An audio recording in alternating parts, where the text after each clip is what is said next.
Oh, hello there. Kind of caught me off guard.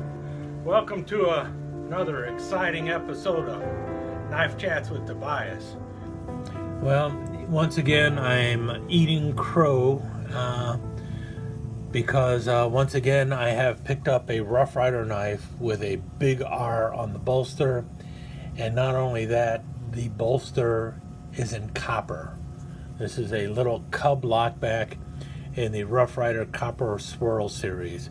And if you've been following the channel, you know I'm not a big fan of copper, and I'm also definitely not a big fan of the big R on the bolsters of Rough Ryder knives. However, I really like the Cub Lockback, and I looked at this copper swirl handle. It's like, man, is that ever pretty. And because basically one of my favorite patterns of late from Rough Ryder is the little Cub Lockback, and I like the way the handles look minus the bolster, I thought, all right, I'm going to go ahead and break down and pick this one up, and I'm really glad I did that. Now, what I'm going to do in this video is, well, first of all, I'm going to review this knife, give you a decent review of the knife itself, this particular one, and then the next part I'm going to do is talk a little bit about this pattern, because I was shocked to find out that this pattern has actually been around for probably a good 40 or 50 years. So once again, this is a pattern that Rough Ryder has revived. And what I will also do is show a few other knives that are kind of similar to this, and well, we'll see how it goes from there. In any case, let's start off by talking about the Rough Ryder Copper Swirl handles, which, as you can tell here, black acrylic handles with genuine copper swirls.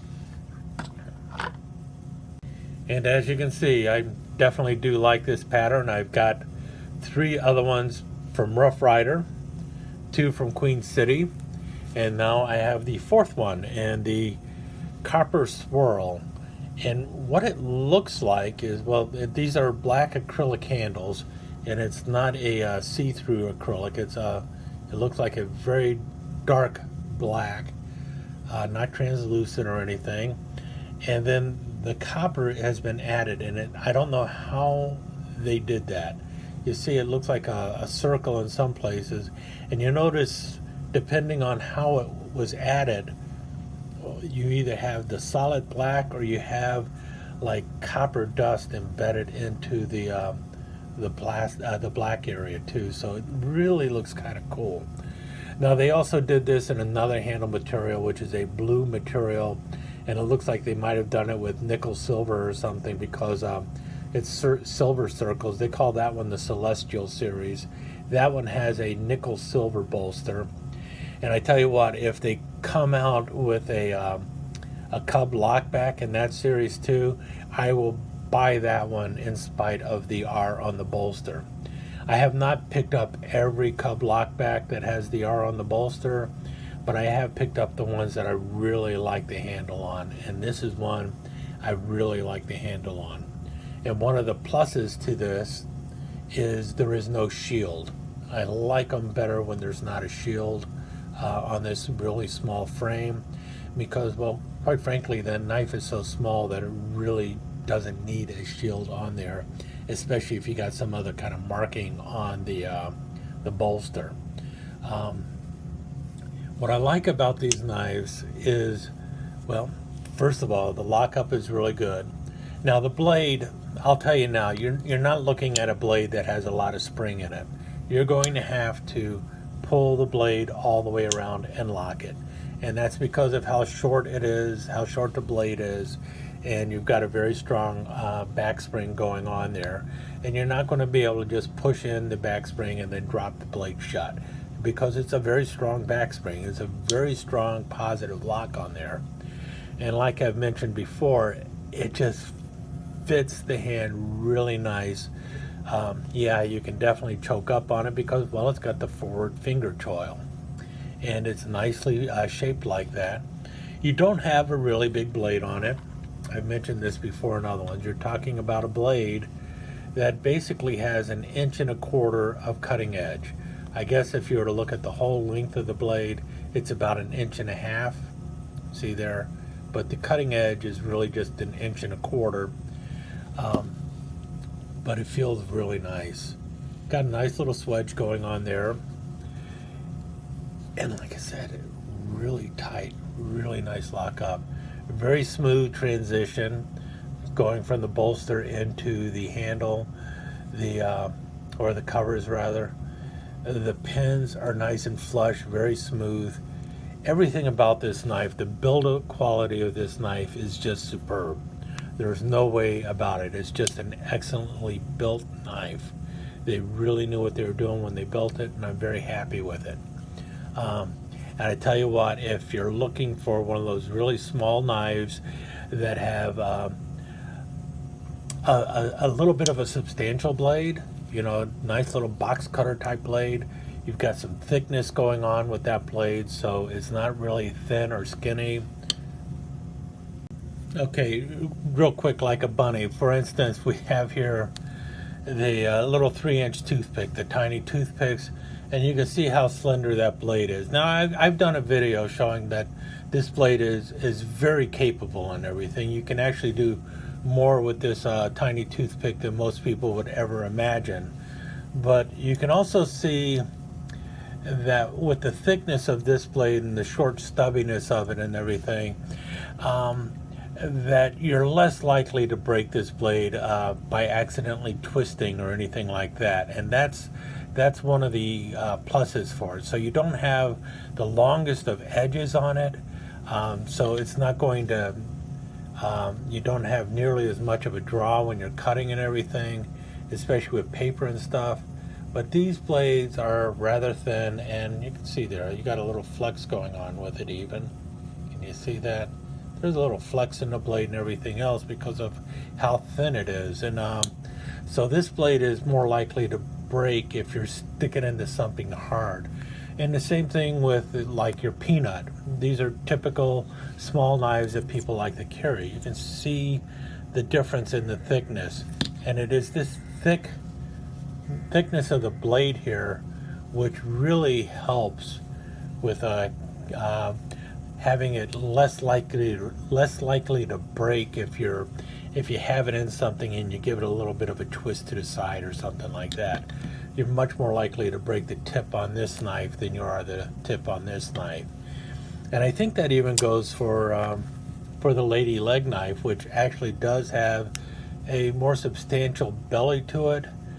But because of the way that clip blade goes and everything, I think you're much more likely to break the tip on this blade if you're doing anything rough, as opposed to the little Cub Lockback. I think this one will be able to handle a little more work on it.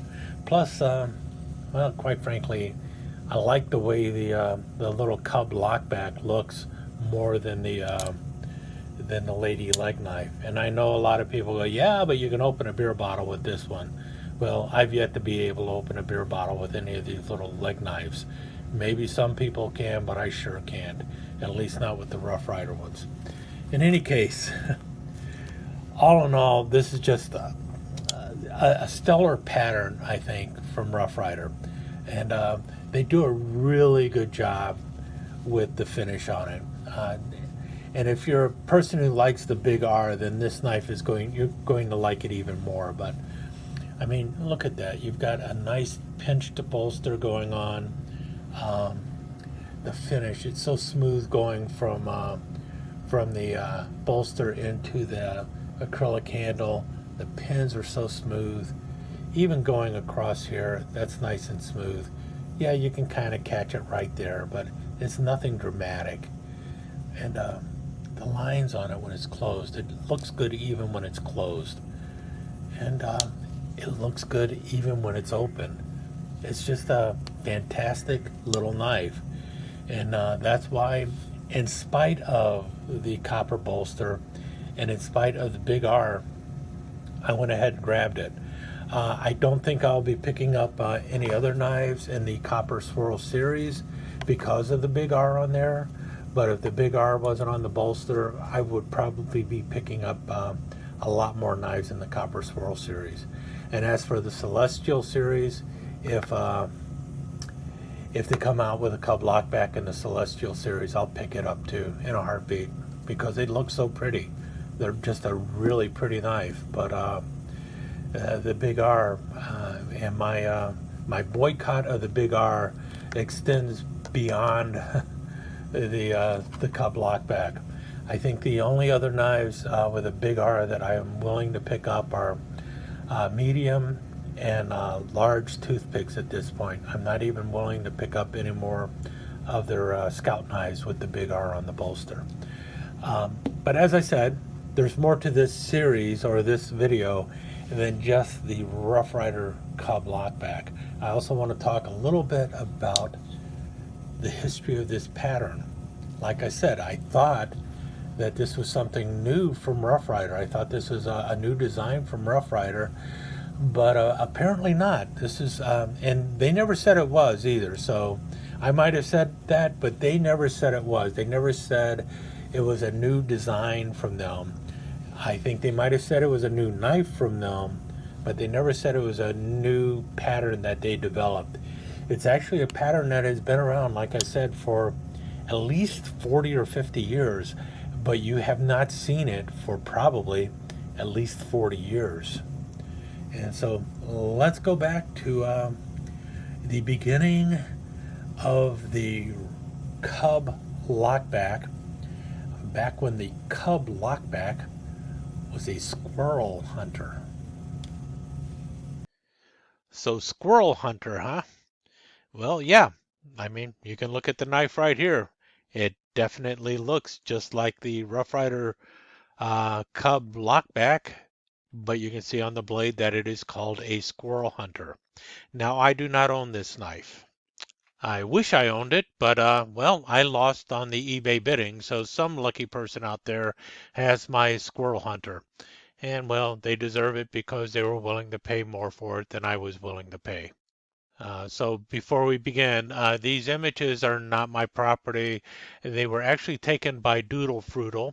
That was the eBay seller who was selling them.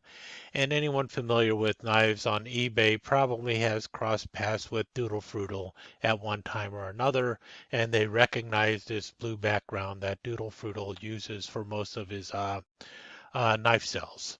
And as you can tell, the knife is clearly marked Squirrel Hunter on the blade, but it is also clearly stamped on the tang as an edge mark 11-120, which is the pattern number that the knife actually has, the edge mark 11-120. Now, these knives were imported into the United States by Gutman Importers, and Gutman Importers was around for quite some time. For those not familiar, Gutman Importers imported, among other brands, Edge brand, which was their mid-range knives, but also Puma. He imported Puma knives into the United States.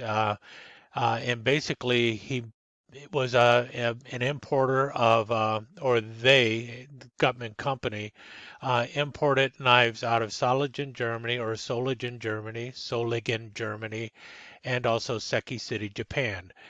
The edge mark knives were primarily made in Seki City, Japan. The Edge brand and Puma knives were out of Solingen, Germany. So that's the way it all worked out. I think some edge mark knives might have also been made in Germany, but in general, the edge mark knives were the lower end knives, with Puma being the high end knives and the Edge brand being right there in the middle. And what you see here is the little squirrel hunter. And you can see very clearly that it looks very much like the Cub Lockback by Rough Ryder. The difference, however, is the Squirrel Hunter came out, according to Doodle Fruital, sometime in the 80s, but I suspect that these were actually introduced either in the 60s or 70s. I could be wrong, but I suspect I lean more towards these being out in the 1970s through Gutman, and I have a feeling that as Gutman had a tendency to copy other knife patterns that were around, that this pattern may even predate the Edgemark 11-120. I don't think it was a new pattern that Edgemark came out with. I think it was a pattern that even they copied from somebody else. So this pattern could date well before 1960. And now, a word of warning on this particular knife, if you actually happen to come across an Edgemark 11-120 and you see it with these nice handles on it, um, Doodle Frutal listed the handles as a cracked ice or an imitation pearl, and I have a feeling he is correct. I have seen these listed at a couple other places since seeing it at Doodle Frutal, with the handles being listed as mother of pearl, but I think it's really just a very good celluloid handle that they're looking at. Doodle Frutal is really good with the accuracy on his knife descriptions, and if he said that these were cracked ice, then they were cracked ice. Even still, the price that this went for was kind of amazing. It kind of shocked me, and so I have to rethink just how valuable these little squirrel hunters from 40, 50 years ago are actually worth. In any case, let's move on with the rest of the story. And so there you have it. The Rough Ryder Cub Lockback really is a squirrel hunter. That's what Edgemark called it first. So the pattern, we could say, is a squirrel hunter, or if you want to, a cub lockback. A lot of small knives are actually called squirrel hunters for one reason or another. But as best I can tell, the Rough Ryder and the Queen Cities. Now remember, Queen City is also a registered trademark of Rough Ryder or SMKW, and the Queen City Cub Lockbacks are made in the same factory as the Rough Ryder knives. So these little Cub Lockbacks are really squirrel hunters. And that's one of the things I really like about SMKW and Rough Ryder is the fact that they do bring back a lot of old patterns. And maybe Edgemark wasn't the first one who came out with the Squirrel Hunter either. This might have been a knife that somebody else made even before Edgemark made. I don't know. But what we do know is that thanks to Rough Ryder, a really cool pattern from about 40 or 50 years ago, at least, has been revitalized. And it seems like it's more popular today than it was back in the 70s, 1970s, maybe 1960s, which is a pretty cool thing that they have brought new life to an old pattern. Now, like I mentioned, other companies have made knives that are called squirrel hunters. So what I thought I would do is break out some of my other small lockback folders that are under 3 inches long that could kind of rival the Cub Lockback or the Squirrel Hunter. So we'll just say it's the little rodent hunters that I happen to have in my collection. And now I'm out looking for even more of them. Now the first of them is right here. This is the Taylor brand Squirrel Hunter. And if you notice, size-wise, it is almost dead on. It is almost the exact same length as the Cub Lockback. The only difference is the shape of the handle and the fact that you don't have a forward finger choil on there. So here we have it with the forward finger choil and what the Taylor brand did. And this is 440 stainless. I do not know where it was made. I'm assuming it was probably made in China or maybe Japan. I don't know. But you see the difference in the two. It's got a slimmer handle, and it has a longer cutting edge on the blade, a slightly slimmer blade too. And so with this one, you end up grabbing it back there. You still feel comfortable grabbing it because you do have the nice integral guard in the handle. And flipping it over, this is actually a little bit better at cutting back up because of the way your thumb just rides right in there. And the guard actually acts as a little bit of a jimping, so your hand won't slip up too much. So, but that's the Taylor brand Squirrel Hunter. And well, let's see, another one I have. Now this one is the Rough Ryder small lockback. This one is just barely under 3 inches. You could say it is actually 3 inches, I guess.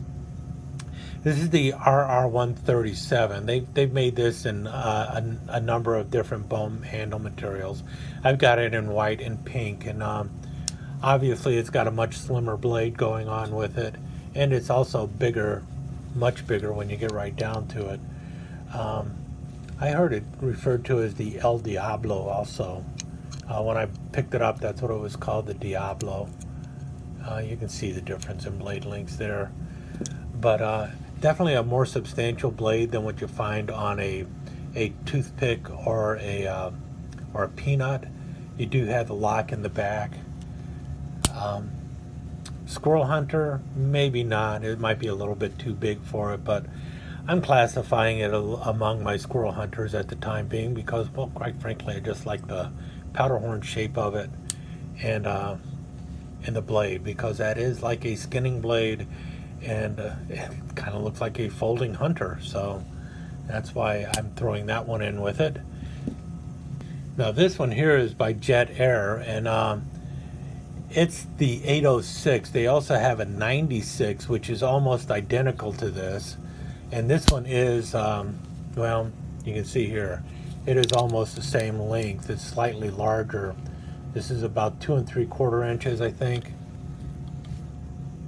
Yeah, 2 3/4 inches. You can see right there. Maybe 2 3/4 inches versus, what was it? 2 3/8 of an inch. So it's a little bit bigger than them, but it's definitely under 3 inches. Now the N96 is the same thing as this knife, so it would be like so. This is the whole knife, and definitely falls into the Squirrel Hunter lineup, but it's a much more traditional folding lockback. There's no interesting shapes to it or anything else going on with it. It's pretty much a straight lineup. Now the 308 also has a pair of scissors on there, so they've done multiple knives with this particular handle. The N96 is one I'm going to have to pick up, and this is by Jet Air, another company that's really not around anymore. And finally, never thought of it, but when you get down to it, my Spyderco Clippy tool is almost the exact same size with this, and it also has the nice substantial blade going on there with it. Even with the hole in it, there's still quite a bit of blade belly going on, and you got the flat grind going on, and you also have the forward finger choil like you do on the little cub lockbacks. So you got a nice finger choil and a more substantial blade also. So everything going about this one makes it a good choice. Now this one obviously is not a lockback, but it is something that you have to kind of think about as, man, is that like a squirrel skinner, or is it at least kind of influenced by that old pattern? Obviously this one also has a pair of scissors with it like the 308, so very much similar to the 308 here going on, and other knives that are small like that. But yeah, I'm just seeing these, and it's like there are a lot of little knives with wide belly blades out there that I think were influenced by the original Edgemark 11-120, and it's really nice that Rough Ryder has come back out with it. I did not know when I first picked up one of these knives, which was probably, this might have been the first one I picked up in the group, but now that I've found out a little bit more about it, I'm even more excited about picking up more of these knives. But I'm hoping that in the future Rough Ryder will come out with a few more without the big R on the bolster, because they did make some of them in the past without the big R. This was the this might have been the Copper series, I don't know. It might have been I think this is the Copper series, and it did not have the big R. It had really nice black smooth bone handles going on that were not always black. In any case, got the black blade. Yeah. It would look so much nicer if it just had the plain bolster, at least in my opinion. Anyway, I'll let you go now. Hope you enjoyed looking at the squirrel hunters, and in particular the Copper Swirl Cub Lockback.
Well, now, if that wasn't the cat's meow, I don't know what else I can do.